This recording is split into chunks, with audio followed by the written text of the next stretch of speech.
रिश्ते में मित्रता।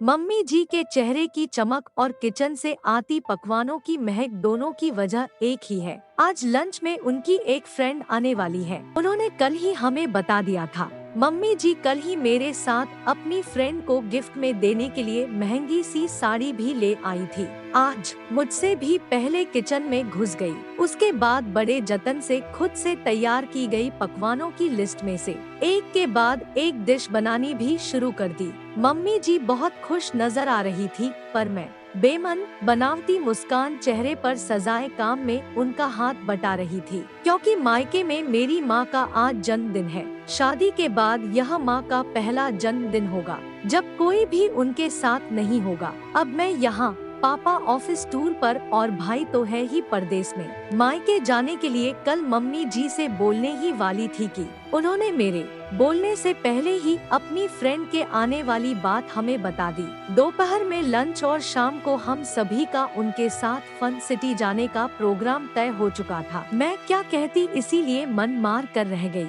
घर को सजाया और खुद भी बेमन सज धज गई। कुछ ही देर में डोर बेल बजी। उनका स्वागत करने के लिए मम्मी जी ने मुझे ही आगे कर दिया। गेट खोला। बड़े से घने गुलदस्ते के पीछे छिपा चेहरा जब नजर आया तो मेरी आंखें फटी की फटी और मुंह खुला का खुला रह गया।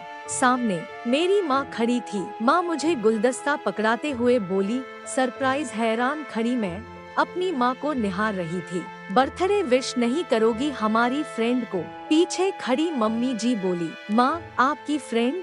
अरे भाई, झूठ थोड़ी ना कहा था हमने। और फिर किसने कहा कि समधिन दोस्त नहीं हो सकती? बिल्कुल हो सकती है।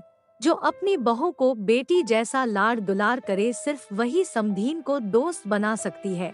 कहते हुए माँ ने आगे बढ़कर मम्मी जी को गले लगा लिया। मेरे मुंह से एक शब्द भी ना निकल पाया। बस मैंने मम्मी जी की हथेलियों को अपनी आंखों से स्पर्श करके होठों से चूम लिया। माँ हम दोनों को देखकर भीगी पलकों के साथ मुस्कुरा पड़ी। एक तरफ मेरी माँ खड़ी थी जिन्होंने मुझे रिश्तों की अहमियत बताई, और दूसरी तरफ मम्मी जी जिनसे मैंने सीखा रिश्तों को दिल से निभाना। दोनों मुझे देखकर जहाँ मुस्कुरा रही थी, वहीं मैं दोनों के बीच खड़ी अपनी किस्मत पर इतरा रही थी। आशा करती हूँ कि एक छोटी सी कहानी आपको पसंद आई होगी। कहानी पसंद आई हो तो लाइक, सब्सक्राइब और शेयर करें, और एक कहानी आपको कैसी लगी कमेंट करके बताएं।